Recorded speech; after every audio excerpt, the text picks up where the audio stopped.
I've been playing Resident Evil 4. Ooh, is that the one with the guy in the hillbilly home? No, I think you're thinking of Resident Evil 7. Okay, what's 4?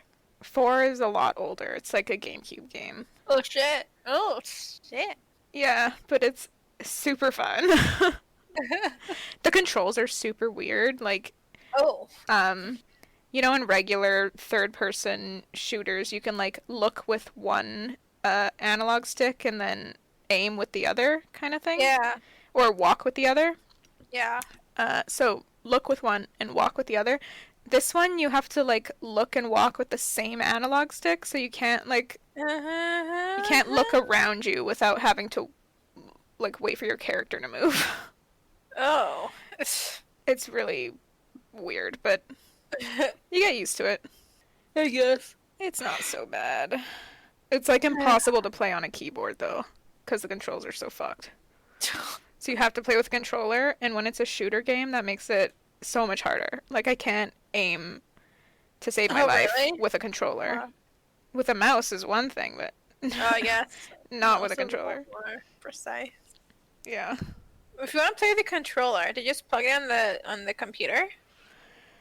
Yeah, if you have one that's wired. Mine is wireless. Oh. So I have like this little sensor stick that I plug into the USB, and it like connects to that via Bluetooth, I think. Okay.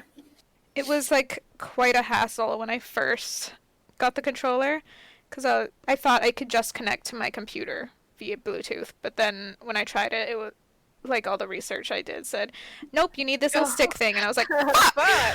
And I'd waited so long to get my controller, because there were certain games that I wanted to play that I was like, I'm not going to ruin it by starting out with a keyboard and then switching to a controller. Uh-huh. So I was waiting so long That's to play these games, and then I got my controller, and I was like, yes, I can play! And I got everything all set up, installed the games, I was all ready. And then I was like, nope, you can't fucking play yet. Yeah. But it's all good now, so living the dream. What have you been playing lately, if anything? Nothing. Nothing. I guess you've just been reading. Yeah. Then I think last week was just watching Modern Family on Netflix. Oh, how's that? And Fresh Prince. Funny. Modern Especially Family's funny? stoned. Yeah. How many seasons are there? I don't know. Johnny puts it on. Oh, that's like the first thing I do when I start a new show is I see how many seasons there are so I know how long I need to commit. I just started watching the Clone Wars animated series on Disney Plus. I tried watching that. It was too kiddish for me. Too kiddish? Yeah. It's Like, Star Wars. I found it too childish. What? Like, meant for kids. What? I didn't find it relatable. Like the way they talked, the storyline, it wasn't for me. It is very, very PG. Yeah. Like, I guess that's what it is. Like, it feels like it's more for kids, the way they are. yeah. I wanted to watch it because I know there's more lore in that one, and apparently it's a better story of Anakin. Mm-hmm. But I just couldn't get into it. I hear that it gets, like, so good. Yeah? Ugh. Yeah. Putting in that grind. I think it's enjoyable. It's, like, little snippets of just stuff that happens in the Clone Wars. Kind of cool. Gives you, like, new perspectives on all the villains that show up in the in the prequel trilogy, like Count Dooku, Viceroy Gunray, and then Palpatine's just, he's himself. I guess so. Yeah, but like every episode that has Jar Jar in it, I'm like, why? Yeah, this was your opportunity to like not have any more Jar Jar. In episode 2, where he... Was it episode 2? Yeah? Wasn't it? It was the first one. Movie 2? Oh, it is movie 1. Episode 1. Yeah. The Phantom Menace.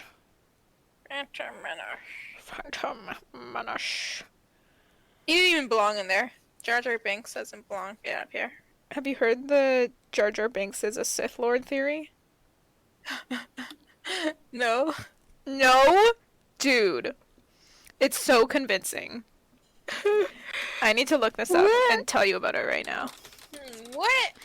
Jar Jar Binks, Sith Lord. Darth Jar Jar. Fuck.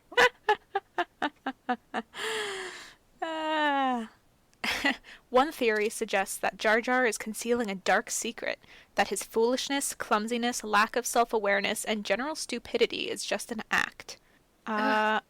According to this theory, he is really Darth Jar Jar, Dark Lord of the Sith, and possibly even Palpatine's true master.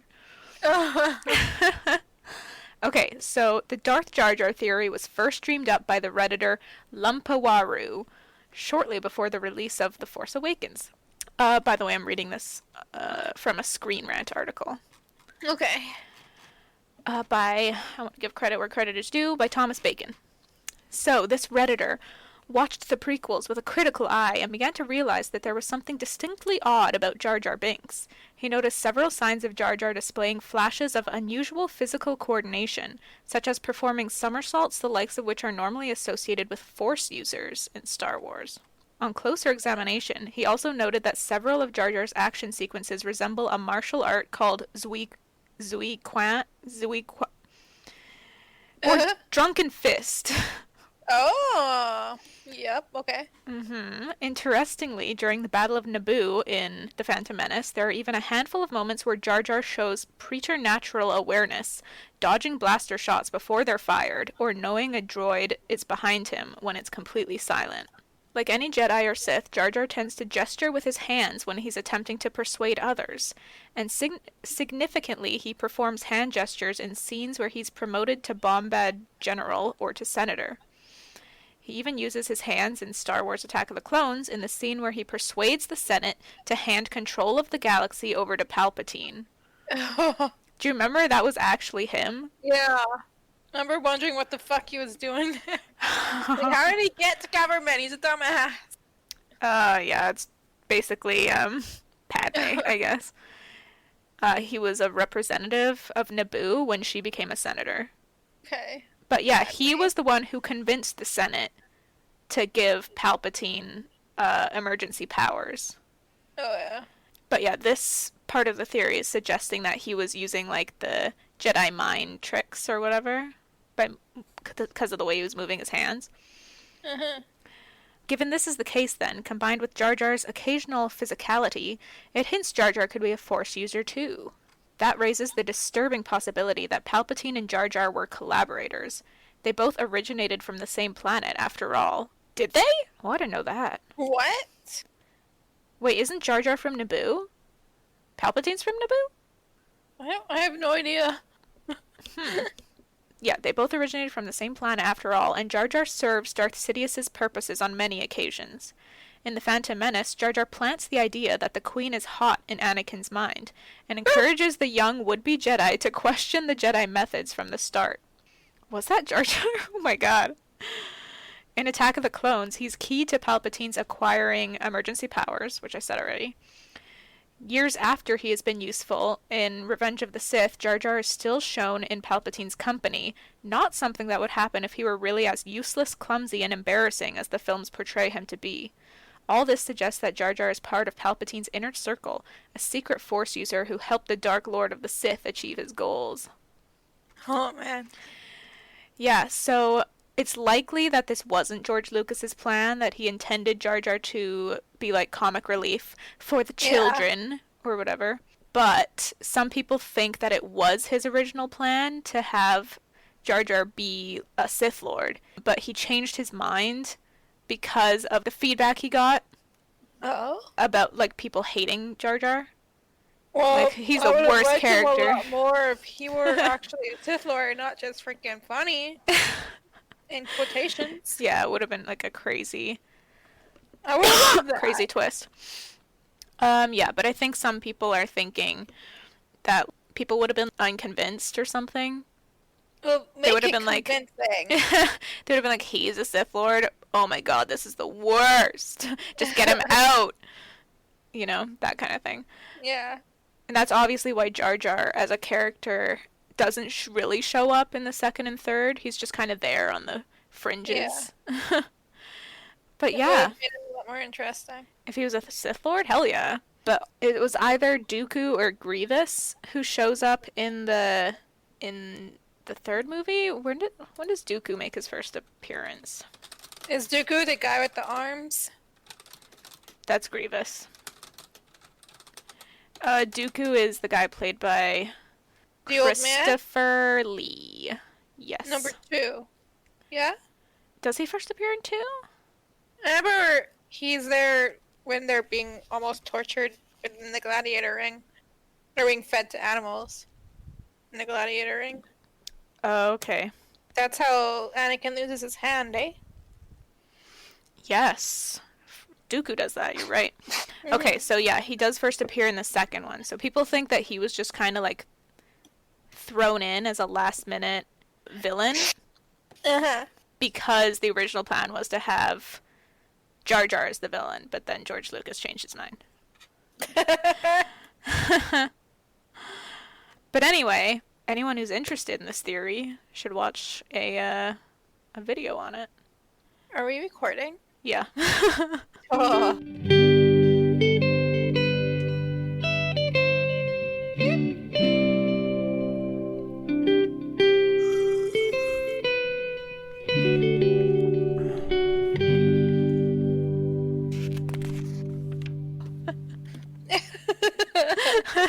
He didn't introduce himself, so you just go off on this Star Wars rant. Hello, and welcome to Tea's Good Books Are Better, the podcast where we drink tea and talk about books and go on long Star Wars rants. Nice. If I'm coughing a lot, by the way, it's not because I have coronavirus. It's because my mother has been cooking and the spices are in the air. Oh. She is Mexican, so she goes heavy on the spices. And I am choking and dying. I can't even laugh without it burning my throat. Oh, goodness. Anyway, that was quite the intro. Yeah. So what do you think of the Darth Jar Jar? You think it would have been a lot better? Yeah, I would have made him a better character. And he's just freaking filler, lame ass, trying to be funny, but he's not. Like, he's completely useless. Yeah. How much better would it have been if it was revealed that all his clumsy moments were, like, pre-thought out and it was all on purpose? That would have been way better. I would appreciate his character a little bit more. Way more, yeah. Because every time he, like, does something clumsy and crazy, it always turns out well for him. Yeah. Do you know what I mean? There's that part in The Phantom Menace where the Gungans are going to war with the droids. And he's, like, stumbling around on one of these things and he's dropping shit. It's just ridiculous and it just makes you roll your eyes. That's a big reason why I hate him. Because he, like, this is, like, a serious show. And, like, all this stuff happens, like, all this battling. And he's just, like, turning into a big joke. Yeah. Like, nothing bothers him. It's like a cartoon. That's why I didn't like him, because he didn't fit in the show. I think you're completely right.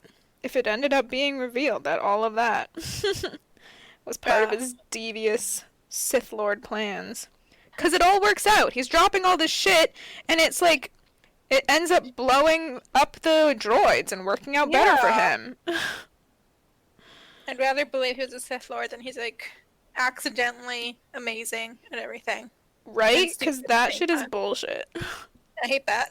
Yeah. So, this is our new reality. Darth Jar Jar. Darth Jar Jar. Let me see if I can find a picture of Darth Jar Jar. Oh, bruh. Oh my god. Here's a picture of his face. Oh. Wait, let me send you this one. Okay. Do you see it?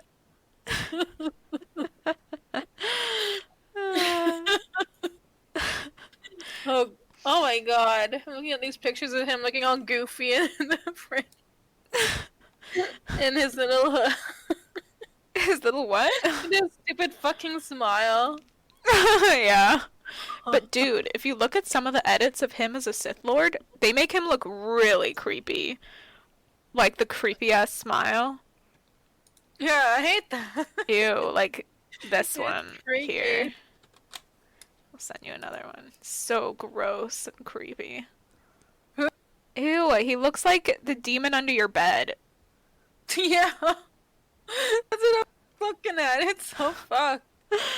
Ugh. Ugh. Ugh. I hate it. The thing I like about the Clone Wars, and this is very personal, is that it's all about. Okay, it's not all about the clones, but it's very much about the clones because it is the Clone Wars, Mm-hmm. and they're all soldiers. And I'm currently writing a story about something similar, so it's cool for me to kind of get inspiration and, that sort of shit. Inspiration for the, cause you like the clone part. The soldier part, Oh yeah. like tactics and like Yeah. that sort of thing. Anyway, maybe we should get into it. We've been talking for like 20 minutes about Star Yeah. Wars. Yeah. Okay, what are we drinking today, Jess? I have some cranberry juice and a nude. Ah, that's not tea. No, it's not. That's okay. I don't have tea either. I want to make a big batch of iced tea. Ooh, yum. I have good fruit tea so that I can chill. Nice. I'm drinking a raspberry sour beer. Hey. It's really good. If you say so. It basically tastes like a cider. What? I like ciders. Yeah, I think you would like this beer. Ooh. You know how easy it would be to dress up as Darth Jar Jar? What do you mean?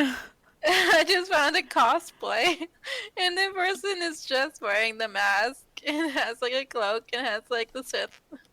Send me the picture. I did. It's on Discord. Oh my god. That is amazing. Dude, the Funko Pop.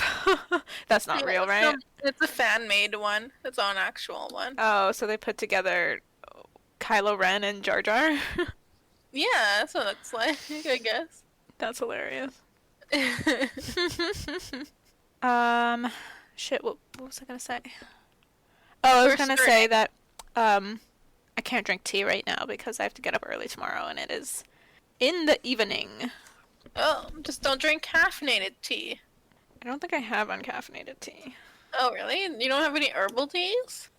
If I do, it's buried somewhere and I don't want to look for it. Okay. Okay, where did we leave off our characters, Jess? Arya gives the name Wheeze to Jaqen Hagar. then Wait, why did you realizes- hestate there? I was swallowing. Oh, I thought for a second that I had convinced you it's actually Yakin. You And you were like questioning yourself. Damn it. Nope. It's Yakin Hagar. Then she realizes that she's a dumbass and that she should have named Lord Tywin or Sir Gregor Clegane. Duh. Yeah. Brienne pledges herself to Kat. Kat and her crew arrive back to Riverrun, and Kat receives Ned Bones. Ned's bones. Ned Bones. And Yeah, they're he totally does. based on the Theon chapter before these two ones. Oh, what the hell? Yeah. The picture that I drew of what's his face, half face, axed face, Dagmar is Cleftjaw. right in between them. Yeah. Theon convinces his friend Dagmar to help him take Winterfell, sort of, and so that they can have some glory, and it's not all ashes or ashes. Yes. Yo. Yes. Yes. Bro. What?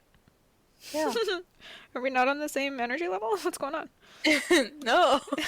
Just kidding. I'm not there either. I don't know where that's coming from. I'm excited about Make it Star till you Wars. make it. That is actually how I live my life. Nice. Okay, I guess That- we're getting started. Yeah. Chapter 40 is Daenerys. Nice.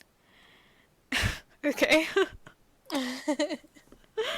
Nice that it's Daenerys. Yep. Okay. I wasn't sure if you're saying nice that it's Daenerys or nice the way I said it. No. Every time it's a Dany chapter. Nice. Nice. She has not had a lot of chapters in this book. No. This I is think like they get fewer. this is like her Like fourth the- chapter. I think the next book there's even fewer than in the book after What? that. Not there at all. What? Are you shitting Yep. me? Yep. What? Yep. Wait, are you actually shitting me though? No, I'm not. It's like that. What do you? No. How? How? She just has no chapters. It's How? all Westeros. What the fuck? You don't learn. I know, kind of disappointed. Bruh. Alright, well, we have less Dany to look forward to, I guess. The fuck? Right? Rude. Okay. Dany is sitting in a palanquin. Palanquin. Eh. Fuck. Hang on. Palanquin. It's spelled palanquin, but let's listen. Palanquin. Palanquin.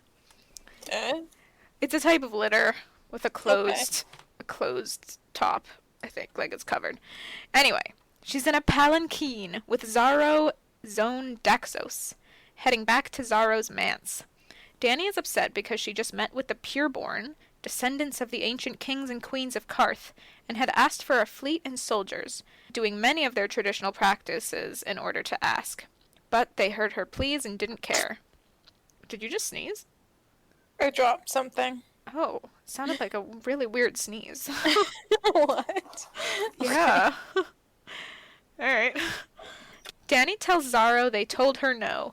She even bribed a couple of the men with gold on Zaro's suggestion, but they were no help. Mm. Now, that gold, which she could have used for a ship or sell swords, is wasted. Dany asks if she can demand her gold back, but Zaro tells her she'll be killed for that. By who? Except the Pureborn, I guess? But Huh? the Pureborn of Karth. Have you been listening to anything I've been saying? Yeah. No, kind of. Didn't the sorrowful men? Sorrowful men? Sorrowful men? No. No? Who are They're they? not the ones who will kill Dany? Oh, yeah. The- I mean, the- yes. Okay, you keep doing this to me. Sorry. No, I mean, I say that I say that one person will kill them, but what I really mean is that they'll have her killed. Okay. I like the sorrowful man. I like the idea that they apologize and act all sad when they kill. Yes. Okay, That's so why they're called- the Okay. sorrowful man. So the pureborn would have the sorrow for Right? Isn't it hard to say? I'm having a moment. Sorrowful. Sorrowful. Sorrowful. That is hard. Weird. It's hard to say. It doesn't seem like it would be, but then you try saying it and it's like something ain't right. Right? The sorrowful men. Okay. Fuck. I don't think I've ever heard anyone ever say that word. That's why it sounds so weird. Yeah. Like who just walks into work one day and is like, guys, I'm feeling pretty sorrowful today.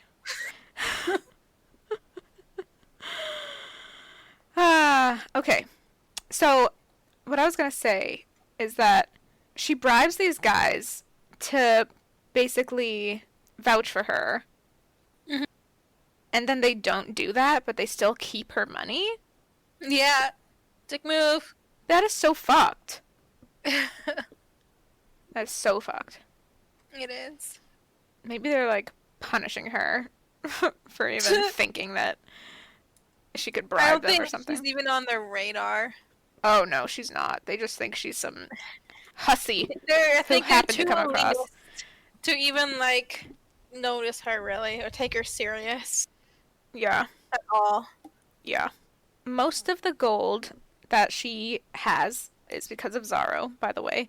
As the rumor of the living dragon spread, people from all over came to see if it was true, and Zaro saw to it that they all offered some token to the Mother of Dragons to see.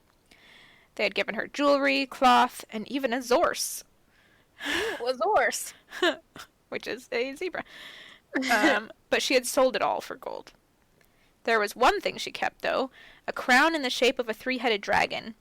Dany refuses to sell it because when Viserys sold their mother's crown, people called him a beggar, and Dany wants to be called a queen.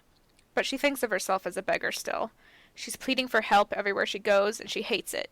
She now understands why Viserys was so angry and bitter. It had driven him mad, and Dany knows it will do the same to her if she lets it. Ooh. Ooh. But she has the dragons, and they make all the difference. She has Rhaegal with her, by the way, on the palanquin.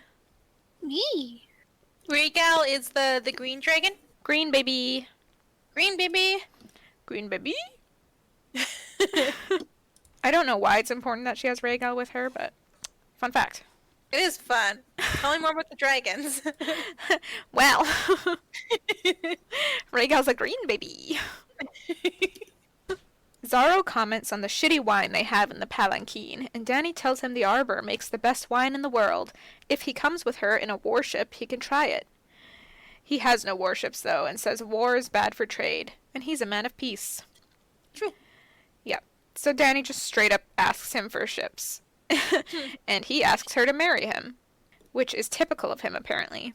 But she's noticed that Zaro never checks her out, and she often sees him with beautiful young boys. So He's gay. Thank you.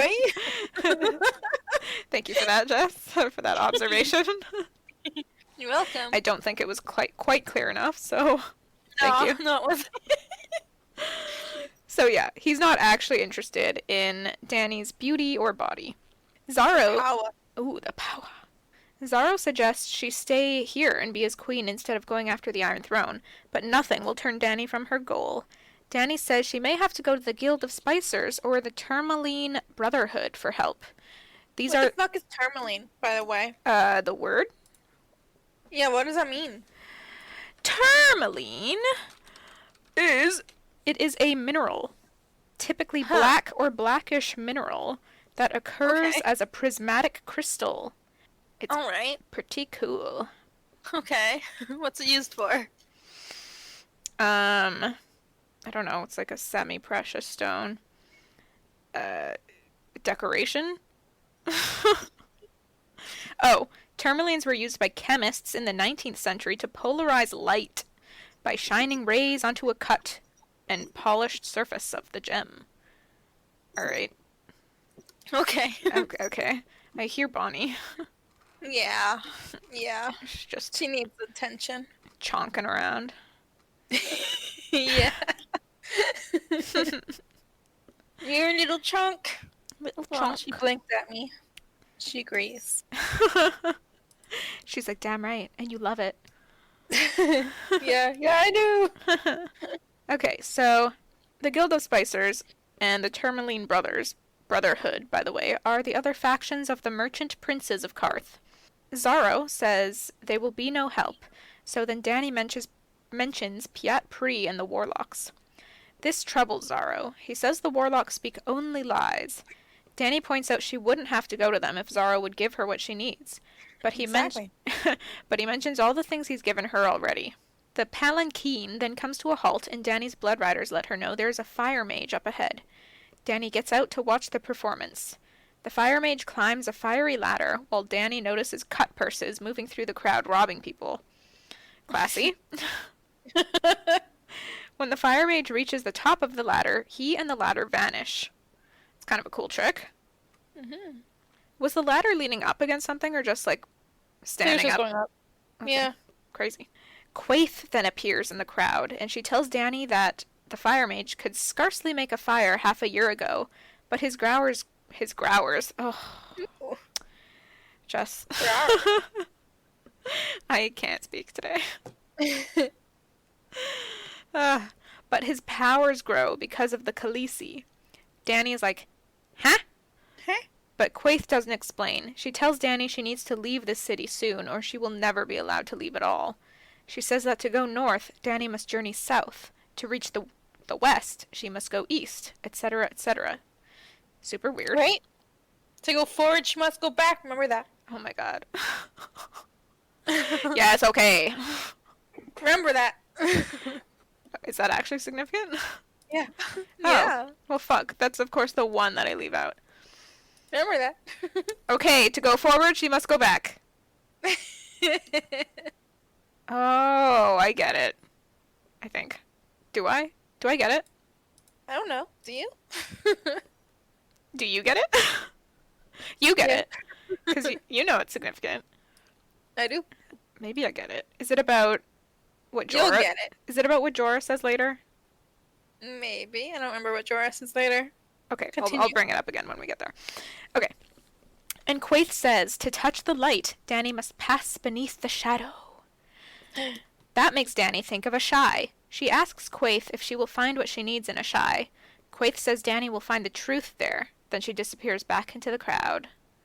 What the heck is this truth? Truth of Magic, I guess. The Shy is known for magic. That's where Melisandre is from. This is Melisandre true. Shy.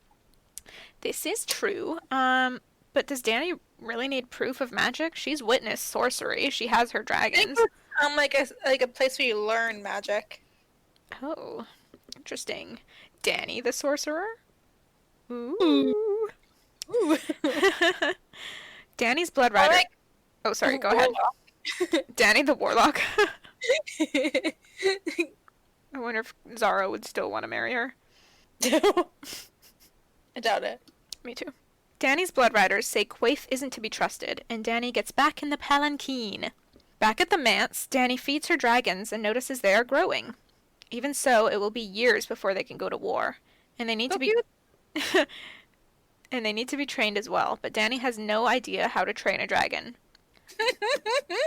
How to Train Your Dragon, Danny. Watch it. Or read it. But you read those books? I did. Did you read them as well? Nope. But you remember me reading them? Yeah, because you wanted me to read them, and I was like, nope. Ah. That's a little humble brag I like to boast about when people talk about how much they like the How to Train Your Dragon movies. And they're like, I had no idea it was a book. And I'm like, I read that book when I was a child. I was a fan before it was ever made into a movie. I was a fan when Toothless was a tiny weeny little baby dragon with actually no teeth. Aww. Yeah. I didn't know it was a baby. Yeah, Toothless in the book is not the same Toothless in the show. Oh, fuck. It's a very different dragon. Toothless in the book is the most basic dragon that you can get. Oh, really? Yeah, Hiccup finds the most basic bitch-ass dragon that literally has no teeth. They made him cool in the show. Okay. Yeah, they were like, no one's gonna be interested in a basic bitch-ass dragon, so they gave him the most rare dragon. The movie's good, though. Do we ever see Danny training the dragons in the show? Yeah, when she teaches them the word for fire. Oh, Dracarys. That's it. Well, what else do you need, right? True. Jorah comes to visit Danny that evening, having learned that the Pureborn refused her, as he had Predicted? Thank you. Jorah.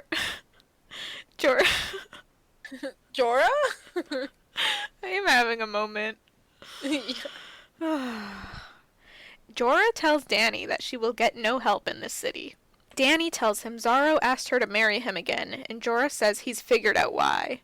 In Qarth, man and woman obtain their own property when they are wed, but Jorah has learned of a curious wedding custom as well. A wife can ask for a token of love from her husband, whatever she desires, any worldly goods, and a husband can ask the same of his wife. Whatever it is cannot be denied. So Danny could get one ship from Xaro, but Jorah thinks Xaro would ask for a dragon. I think so too. Yeah, he could rule Qarth with one dragon, but one ship would further Danny's cause but little. Mm-hmm. Danny, quote, reflects ruefully on the faithlessness of men. I like that quote. Dying scum. Danny tells Jorah about seeing Quaithe and the Fire Mage, and Jorah's basically like, I want to bounce. But he doesn't want to go to Ashai. He thinks they should go east. But Danny points out that would take her farther away from Westeros. So this is what I was talking about. Going backwards to go forwards or whatever the fuck. Yeah. Ooh, that's back to the Thraki land in the Great Grass Sea. Yeah. That would be going back. Right? Mm-hmm. Going back to go forward.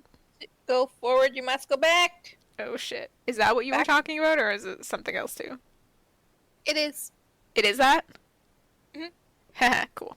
Danny says they have friends in the Free Cities, if they go west. Jorah asks her if she means Illyrio, because he would sell her in a second. Danny says she was his guest for years, and he never did. But Jorah's like, actually, he did sell you to Khal Drogo. And Danny's like, oh, yeah. Jorah tells her Illyrio is greedy and cares only about himself. But Danny reminds him he gave her the dragon eggs. Jorah, again, is like, do you really think he would have given you these eggs if he knew they would hatch? I don't fucking think so, Danny. Danny insists she knows Illyrio, so Jorah's like, okay, either way, he's not powerful enough to enthrone you, Danny. Danny's like, his money would help. Why? What is with me right now? Danny says his money would help, but Jorah says sellswords are not enough to win her father's throne back. Jorah says she's a stranger to the people of Westeros, and they have every reason to fear and mistrust her. She must win them over before she sails there. That is really smart. Mm-hmm. But how the fuck Exactly. is she supposed to do that? Which she asks. She's like, how the fuck am I supposed to do that? And he doesn't know. Thanks, Jorah. Helpful. What he does know is that remaining in one place too long right now will attract enemies. They tried to kill her when they found out she was with child, so what will they do when they learn about her dragons? Danny thinks. She was certain the comet led her here for a reason, but it seems she will not obtain her army here. So what else remains? She says that tomorrow, Jorah must go on her behalf to see Pyat Pri the Warlock. Ooh, the guy who Jorah Zara... is going? Yeah. Oh, I thought she was going. Nah, she tells Jorah too. Oh, okay. But I had to read that a couple times because I too thought she was going. And now I'm questioning myself, so I'm gonna check again. Come the morrow, you must go to Pyat Pri, she says. Oh, really? Yep. And that is Danny's chapter. Thoughts? Let's visit Pyat Pri. Let's see what he knows. And Yeah. I think Danny should go, not Jorah. What's Jorah going to do? Interesting. You go, Danny. They want to see you. Yeah, it is kind of like offering a hand, though. Do you know what I mean? No. It's like, because she can't risk going Yeah. from everything that she's heard, but she's still, like, willing to at least talk to him. And that's Yeah. what sending Jorah is about. He's her, like, bodyguard. I guess. It wouldn't make sense for her to go. True. I guess she could go with Jorah. But again, if Pyat Pri was going to pull anything, she would be putting herself in danger. I feel like everyone in Karth is a piece of shit. They're also weird. Yeah. Yeah. Like, Zaro is just... He wants her dragons. He's all about that money Yeah. and power. Uh-huh. Even though he seems really nice. He does. And he seems to be on her side. Oh, I remember I found interesting that it was a Carthene custom for men to cry. Like, Oh, yeah. what did it say? Like, it's like considered like manly and elegant and whatever for men to like weep a lot. Not just men, but everyone. I guess everyone. Zara was telling Danny that she should have cried when they were denying her, because Mhm. she thinks that, or he thinks that maybe would have swayed them or something. Yeah, made her seem more human, Yeah, I don't know. Would it have been a pity more thing to them, quirky. or would it have been like, ah, this means so much to her? I think it's that. Okay. But yeah, when he suggests, or when he says that she should have cried, she's basically like, the blood of the dragon does not cry. No, it's the sign of a civilized man. Yeah. Yeah, she's like that. She's like, what? No, I don't cry. Yeah. Alright. Well, that's cool, the stuff about going backwards to go forwards. Hmm. But what is with What's her Quaif? face? Quaif? Someone explain her to me. Yeah. She says lots of good advice to Danny, and you should take note. Okay, why is she so wise? Number one. Number two, why does she care about Danny? She's from a shy. She does magic. Danny is a source of magic. Because she's the blood of Danny's the dragon? dragon. Or because Yeah, of her dragon? dragons are the dragons. Oh, And the I mean, we're fucking stupid. Will Of thrive course, with Emma. Danny has magic. She's the unburnt. Sure. I, like, completely forgot about that. I was like, I think what magic does she have besides her dragons? in the books that was like a one-time miracle, her being unburnt, and it's not a thing for her. The miracle of the eggs hatching kept her unburnt. I feel like I saw some of that in the books. Like she still can get burnt. We'll find out. In her very first We'll chapter in A Game of Thrones, she does go into the Hot super water. hot tub, and her handmaid is like, "It's too hot, Danny. It's too hot. It's too hot, my lady." But she goes in anyway. And Yeah. there was so many times where she's like, she liked the heat or whatever. It made her feel clean. Huh. That's interesting. I wonder if we'll We'll see find more out. of it then. Yeah. Yeah. Okay. 'Cause we haven't really seen much of it so far. After There, the first book. yeah, there was that stuff with the hot water. There was the dragons. Yeah, touching the eggs that were really hot and shit. That were sitting on the brazier. Right. She did touch them, and that didn't burn her, right? No. But when Jorah touched them, was it Burn Jorah? him? I think I it don't was Jorah, because he, like, knocks it out of her hand or something, because he's concerned for her. And he ends up with huge, like, scars on his hands. Yeah, welts. Ew. That's the word. Welts. Well, we'll find out more as we read, I guess. That is fascinating. Because in the show, it's very much a thing that, like, Yeah. nothing hot ever gets to her. Fire doesn't burn her. Oh, Yeah. Huh. I got my nose. Ew. I have noticed that are you still using your thing? Your steaming thing? Yep. Because you've been sniffling in the last couple of episodes. Yeah, I had medicine that the doctor gave me that was bringing my nose, and I ran out of it. And now the sniffles are back. Oh no. Yeah. You gotta go back to the doctor. I know. I have to gather up the courage to go. Yeah. I think they're probably being better about, like, the waiting rooms and shit. Like, fuck. I have a slow ass brain whenever I do these podcasts with you.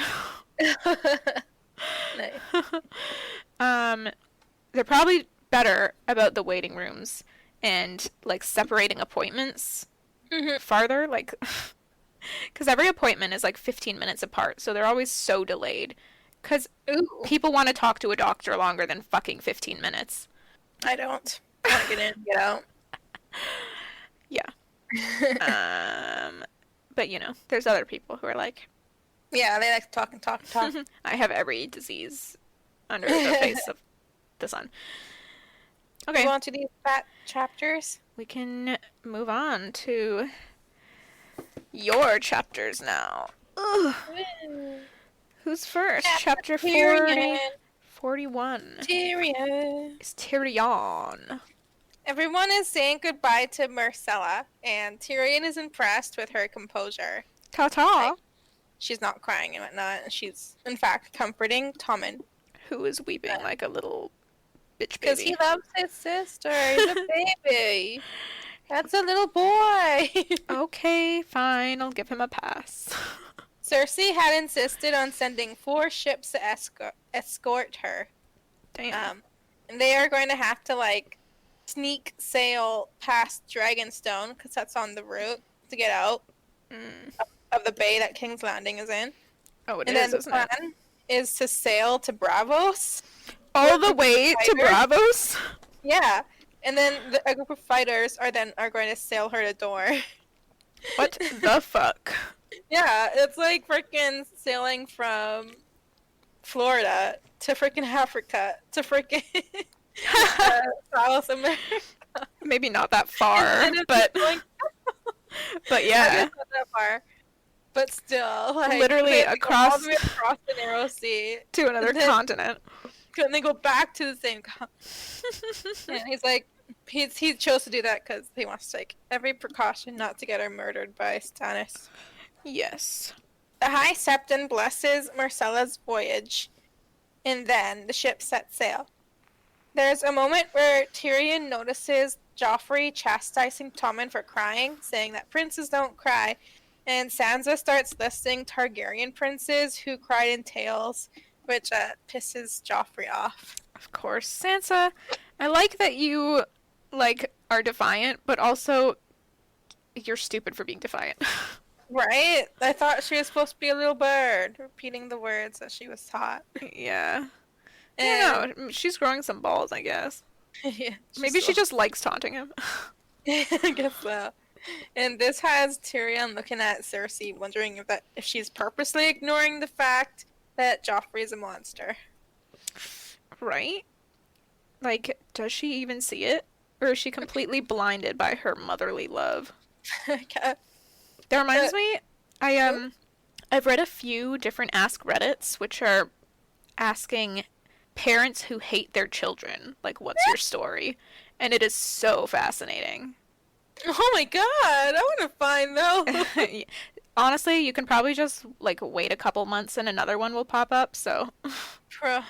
Or you can, like, search for past posts, but it is so fascinating, these people's stories. Goodness. I Yeah. remember reading an Am I the Asshole where this person admits that he regrets having kids, and so many people responded also, like, feeling the same way. Oh my god. Bro. Wow. Yikes. And But- you almost never hear about people who regret abortions. True. Oh man. Okay. Where am I?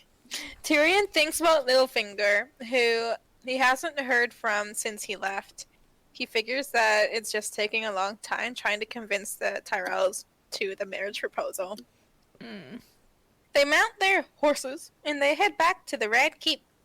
The streets are lined by the city watch who are holding back the crowd, who are all like staring at them with hunger in their eyes. These rich folk On their fancy Yeah. horses with their fancy clothes. get to stuff their faces with food every freaking day, and these people are freaking starving.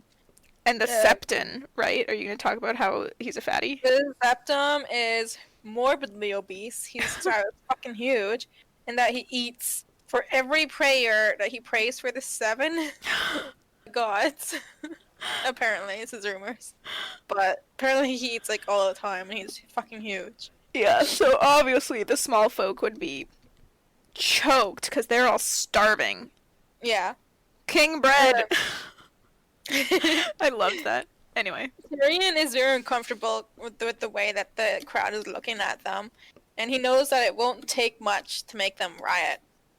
Halfway back, a wailing woman holding the corpse of her dead baby runs out in front of them. That is a horrifying image. Yeah. Joffrey flings a silver stag at her, which bounces off the baby into the crowd where a dozen men fight over it. The woman sees Cersei, drops her baby's corpse, and starts screaming, "Whore! Brotherfucker!" Oh my god. Someone in the crowd throws poop at Joffrey's face, and he freaks out. And he offers 100 golden dragons to whoever can bring the man to him. They all start pointing like up to some area, and Joffrey like orders the hound to get there, and like there's so many people, so he's like, "Cut through them!" Oh my god. And the crowd Riots. starts flipping, yeah. Man, like they freaking riot. Tyrion screams to run, and their horses gallop as the crowd swarms. Now, like, imagine, like these are like millions of people. Like King's Landing is packed. I imagine it kind of like the whites in season 8, like swarming in Oh and yeah, like clawing at them and grabbing them and yeah. Gosh, okay. The gold cloaks on the streets are the first to get pulled under the sea of people and trampled. Tyrion notices that the hound's horse is galloping with them, but the hound is gone. And then he watches several of their men pulled from their horses, gone in an instant, and like consumed by the crowd. Oh my god. Like, this is chaos. These Wow. people are getting ripped. God. And then they're inside the keep. Lady Tanda is freaking out because her daughter Lolly was knocked off her horse and left behind. Wait, who's Lady Tanda again? I think she was the lady who was trying to bribe Tyrion with food to marry her daughter, who's in her 30s. And it's a bit daft, which is why she hasn't married yet. Okay, but why is she with them? Like, who is she? I don't know. Friend of the royal family.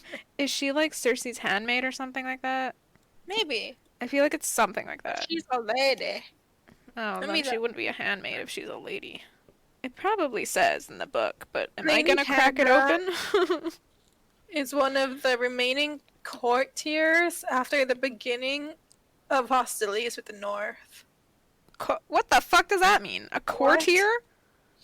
What the fuck? A lady of the court? Is that what that means? I guess so. But what does that mean? What does that entail? If you don't know, you can just say you don't know. I'm just trying to read. You know what? It's not telling us. It just summarizes each book, her role. Oh, the fuck. Alright. Yeah. It doesn't really say anything. She's the lady of the court. Alright. Good enough. Lord Giles, another, I guess, lord of the court? I don't know. Saw the High Septon fall from his litter and was trampled under the crowd. They ran at him. Ooh, shit. Eat him, he's fat. Eat him. Throw him on the spit. Put an apple in his mouth. Like the piggy he is. We shall feast tonight. Oh, fuck, can you imagine? Yeah. Tyrion is pissed. He marches right up to Joffrey and slaps him so hard his crown flies off his head. Oh, hell yeah. And then he shoves him hard enough to knock him off his feet. Oh, hell yeah. It Yeah, is so Tyrion- satisfying when he just slaps Joffrey across the face. Tyrion starts screaming that this all happened because of Joffrey for ordering the hound to cut through the crowd. And then he starts kicking Joffrey. Yes. Until Sir Mandon Moore pulls him off. Bro, someone else is cool. Well, Tyrion, he was an idiot. He caused so many people to lose their lives just because he was, like, embarrassed or humiliated. yeah. Like, how dare they throw poop at my face? Oh my god. I got a little poo-poo on my face. I'm gonna have a Got it. tantrum. Tyrion asks who else was left behind, and then he notices that Sansa is missing. Oh, fuck. Tyrion begins to lose his shit. when the Again? hound- What do you mean Again. begins to? Even more. When the hound enters riding on Sansa's horse with her seated behind him. I thought you were gonna say riding on Sansa for a second. Yeah, I was gonna say that. Yeah. Oh dear. I didn't mean that. He gallops in on Sansa. Ooh. Oh, The hound no. hands her over to the maester and tells them of the king's guard that he saw killed in the chaos. Tells them of the like who was killed, you mean? Yeah, of the king. There were several king's guard who died Yeah, okay. in that chaos. Yeah, so he was like listing people who were like, oh, this guy died and this guy died. They're all dead. And then a guard starts shouting that Flea Bottom is on fire. Oh, great. More chaos. Tyrion orders Bronn and the Hound to gather men to protect the water dragons. He briefly notices that the Hound is afraid of fire from the look on his face. Right. He doesn't want to go because Flea Bottom's on fire. but he's going anywho. Tyrion orders the 3 remaining Kingsguard. How many were there originally? I thought like 10 at least. Right? How many Kingsguard? Or maybe it was 7? 7, yeah. I think one of them went with Marcella. Okay, so 3 of them died. Damn. Quick maths. Can you imagine like 3 knights getting consumed by a crowd of starving people? Yeah, man. Right. They don't fucked up. Mm-mm. So he orders the 3 remaining Kingsguard to ride through the city, ordering people back into their homes, and anyone outside after dark will be killed. Damn. Sir Mern starts to protest, but Cersei shuts him up by reminding him that the hand speaks with the king's voice, and to disobey him is treason. Okay, So I guess- Cersei. Yeah, damn. Is she just choked, or is she still trying to kiss up to Pretty Tyrion sure for some reason? Choked. She's freaking choked, and Tyrion is stepping up, and so she's like, She's listen to him. He's smart. That night, Sir Jacelyn Bywater, came to him, Tyrion, with a list of the slain. The High Septum was ripped apart. Devoured Yeah. on a spit. And they probably took out his nutritious organs and ate them. Yum yum. Sir Preston was like completely covered in blood. Like his corpse Ooh. was just red and brown. Right, he said Sir that they were Eric- looking for a white cloak, so they didn't notice him at first because he was all red. Yeah. Sir Aaron Santagar's head had been reduced to a pulp inside of its helm. Nice. Why do I recognize the name Santagar? I think he was one of the Kingsguard, was he? Yeah, he was, but is there someone Uh, else we know who's also a Santagar? You know what? I don't know. Well, fuck. Lady Tanda's daughter was found wandering the streets naked after being raped by 100 times. Oh my god. Yeah, And she was at least. a virgin too. Yeah, I don't know why that's important, but still That's still- fucked. that's traumatizing. In this day and age, that just like gives her less value. She can't marry. Yeah. Oh god, and she's been trying. Lady Tanda's been trying so hard to marry her off, and now she's tarnished in their eyes. Yeah, and she was what, 30? I think she was in her mid-30s, maybe. I don't know. Too old to wed, and now not a maiden. So she's fucked. Yikes. She's not getting married. She's gonna have to live her life as a whore or something, or a kitchen wench. Aww. Tyrion's cousin Tyrek is still missing, and he orders them to find him. Mm. Sir Jacelyn tells Tyrion that the Watch, the City Watch, may not be able to hold the city, and that there's been open talk of treason amongst the people, and that half the City Watch are untrained and undisciplined. Sir Jacelyn warns that even some of these gold cloaks may turn on them. Tyrion learns that he is the most hated of the Lannisters, and that there are many rumors spreading about him. He must be like, what the fuck? Yeah, like he's trying so hard. Yeah, he's like, but it was Joffrey. After Sir Jacelyn leaves, Tyrion wonders if his father was right to despise him. Oh my god. Wait, why do the Yeah. people hate him so much again? Why is he the most Because hated? after he came to the city, all this fucked up stuff started happening, so they blame it on him because he's new. Right, and he's basically the one running the kingdom right now. Yeah, so they're like, oh, he's the one whispering nasty things to Joffrey, and he's the reason why Joffrey is the way he is. Mm, Yeah. gotcha. And they're all like reminiscing about the good old days with King Robert. Yeah. Never knowing who Joffrey was. Yeah. Or how he was. Tyrion calls for Bronn and Varys. Bronn asks Tyrion if he ever thought about how much easier everything would be if Tommen were born first, which sends a chill down Tyrion's spine. He could never murder his own family. Oh, because that's what Bronn is suggesting? Yeah, it basically sounds like that's what Bronn is suggesting. Yeah. No, maybe we should cut someone's throat. Ilk the Inkay. Which is why it disturbed Tyrion so much. Yeah. Because he's like, oh, He's like, no. I don't like Joffrey, but he is my brother's child. He is my nephew. He is family. I don't kill family. Hmm. I think it's especially Definitely. important to him, though, that Joffrey's Jaime's kid. Yeah, he loves Jamie. If Joffrey was actually Robert's kid, I don't think he would. He would still care, but he wouldn't care as much.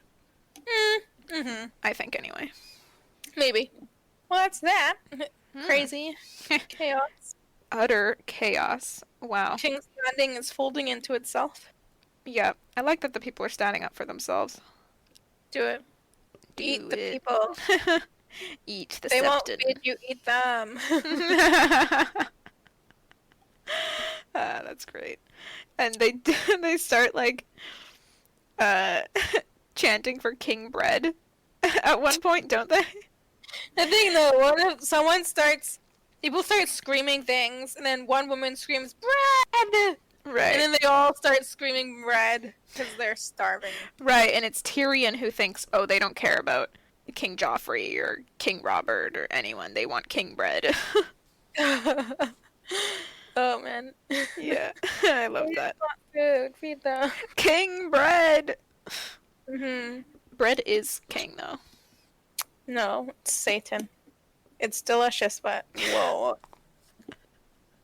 Get fat as fuck. It's Satan. Not me. I don't get fat. Well, fuck you, Miss High Metabolism. Yes, I've been blessed. One day my metabolism will slow and it'll hit me like a bag of bricks, and I'll get And then so huge because I don't the take care of struggle. myself. It'll be horrid. Yeah. I look forward to that. Last chapter is Davos. Is this only the second Davos chapter in the whole book? I think it might be the third. What was the second? Excuse me. Wow, Is thank it you. the second? I feel like it's the second. I don't remember reading much of them, but maybe it's the third? I don't know. I feel like you're thinking it's the third because of their very first chapter where he shows up. But that wasn't his chapter.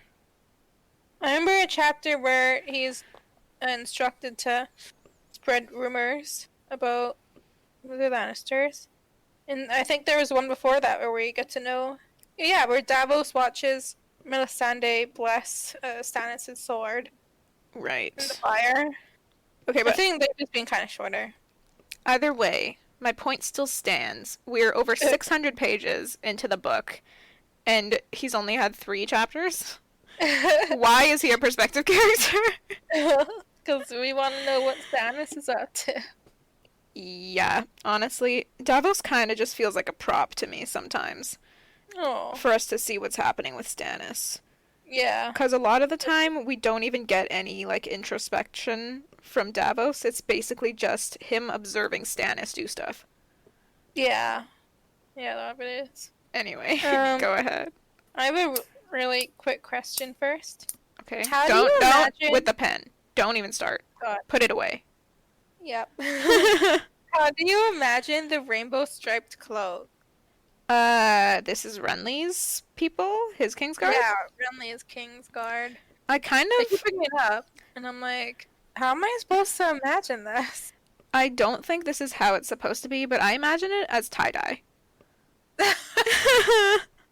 Nice. Yeah, and I kind of love it. Colors everywhere. Yeah, just like kind of Pretty. splattered and like around and tie-dye. Ooh, I like that. That's how So, I like, picture it. Like I was thinking of like striped colors, and I was like, that's kind of lame. It's super ugly if it was just stripes. That is. Yeah. That's why I was like, what the hell is it trying to say? Yeah, so I think it's tie-dye. I mean, it's not. I don't think that's what George intended for it to look like, but that's how I picture it. Yeah, I just googled it, and every image is stripes. Ew. Does he actually say they're striped? It just says rainbow guard. Okay. Rainbow guard. But when he describes the cloaks, do you know if it's described as striped? Yeah. It is. Wait, is it described as striped? I Is always it? thought I don't know. And just rainbow striped cloaks. Yeah, striped. Ew, I hate that. Rainbow striped cloak. If it I was like- like more muted colors, then I think that would be nicer. But if it's like the typical like Roy G. Biv, that's pretty ugly. I sent a picture of something that looks kind of nice. Yeah, I was looking at that one. I was like, that one's not bad because the colors are kind of muted. They're like a bit more pastel. Uh-huh. Yeah, but I there's think that's more logical for that time. Like, where would they get the dye? yeah, Would they have quality dyes?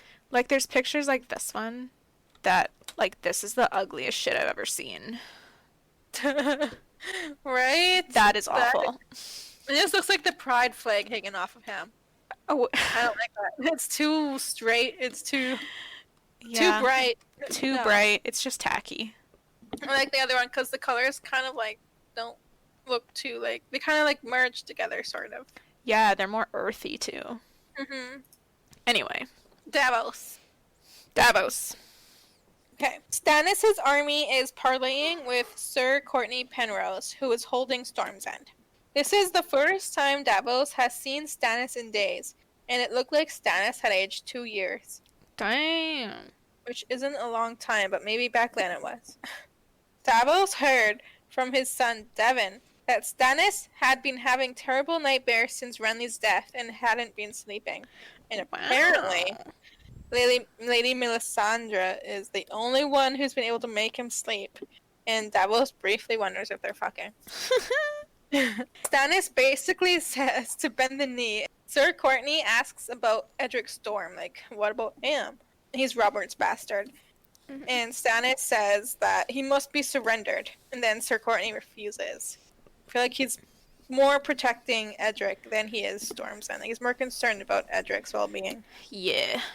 Lord Alistair Florent, who is Stannis' wife's brother, who was part of Renly's army but had now joined Stannis, tries vouching for Stannis' intentions Oh my god. with Edric. Yeah, that means a lot, man. And Sir Courtney calls him out as a turncloak, and all the other lords in the army who were of Renly's army, and most of them joined Stannis' army. So Yeah. like his army is huge because most of Renly's lords have joined.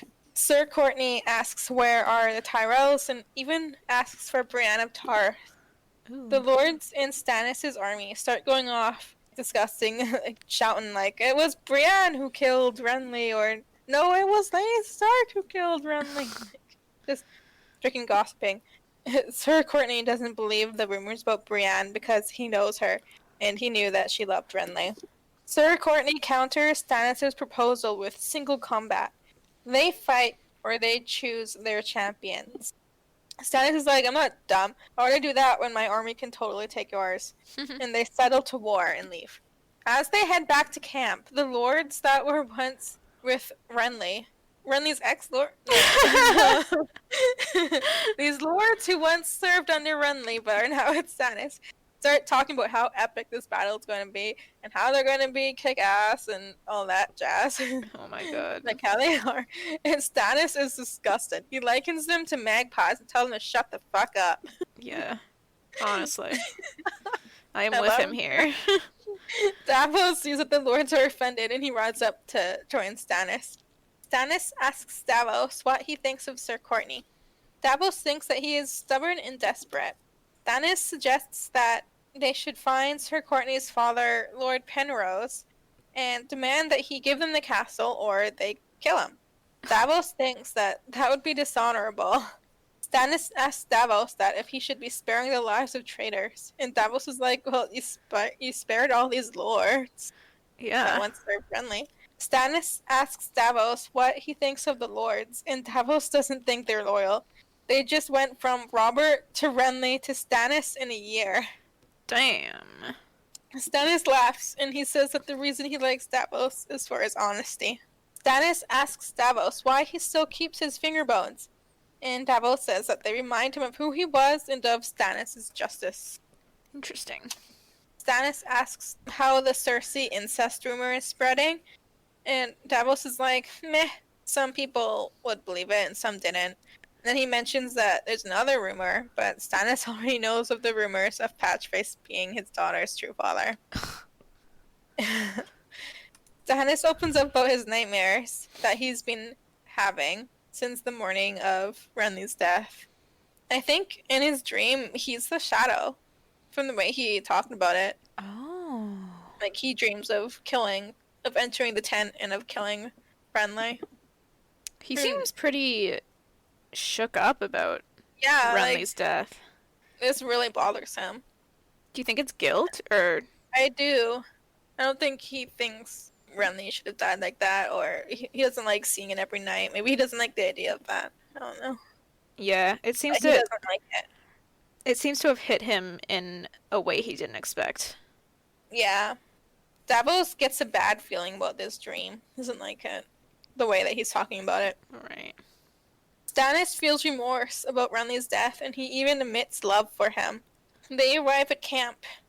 The army disperses, and Stannis, Lady Melisandre, and Davos head to the king's pavilion. I like how it's described as the dark yellow that sometimes passes for gold.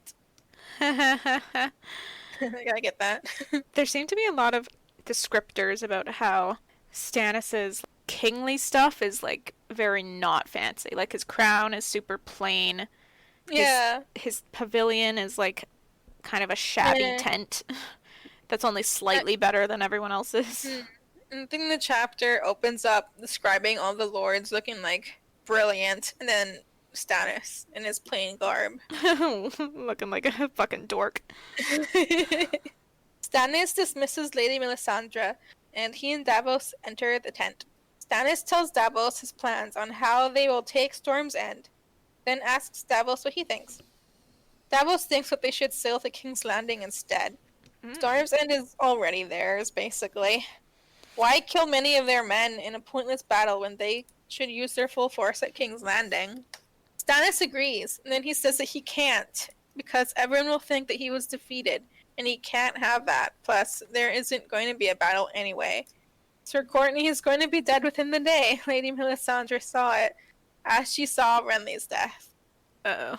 Apparently, Lady Melisandre saw Renly's death back at Dragonstone, and the whole reason they laid siege to Storm's End was to draw Renly out for his death. Wow. Yeah. Bro. Wow. And apparently Lady Melisandre also needs Edric Storm for something, which is why he's insistent that they need Edric Storm. Oh. And Davos is shook. I'm an idiot, and I'll explain why in the next episode. Because you just made me realize something.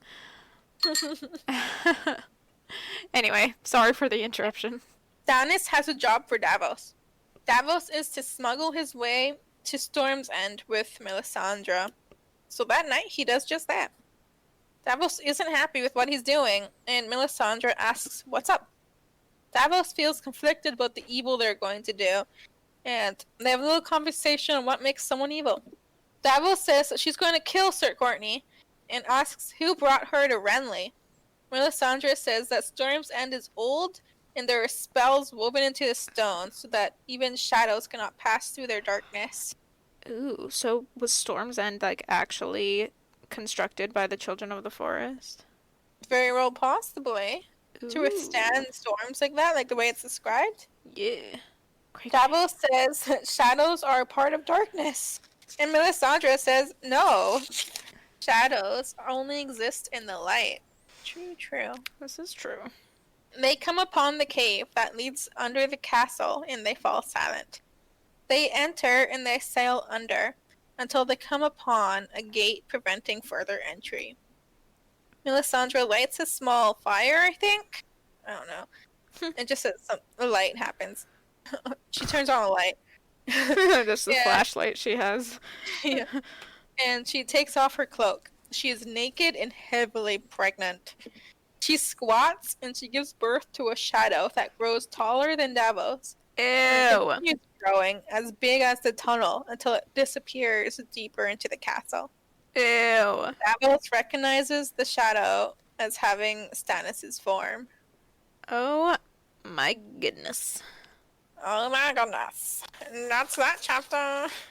So, isn't this how they killed Renly in the show? Yep. Okay, so when we see her do the weird birth thing in the show, it's to kill Renly. Mm-hmm. Which, that was weird, because I'm thinking back on it.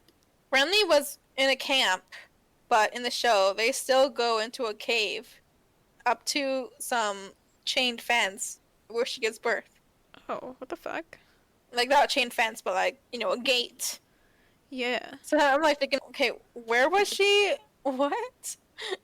Oh. They just took parts from the book and mixed it, like, I guess. Maybe they just, like, edited it weird. Maybe they did have, like, Courtney's death as well, but then they just, when they were trimming it down, they had to make it Renly's death? I don't know. Mm-hmm. I wonder if Melisandre is going to want Gendry and when she has Edric. Because in the show, she goes after Gendry Oh. for the King's Blood. That was the thing you made me realize.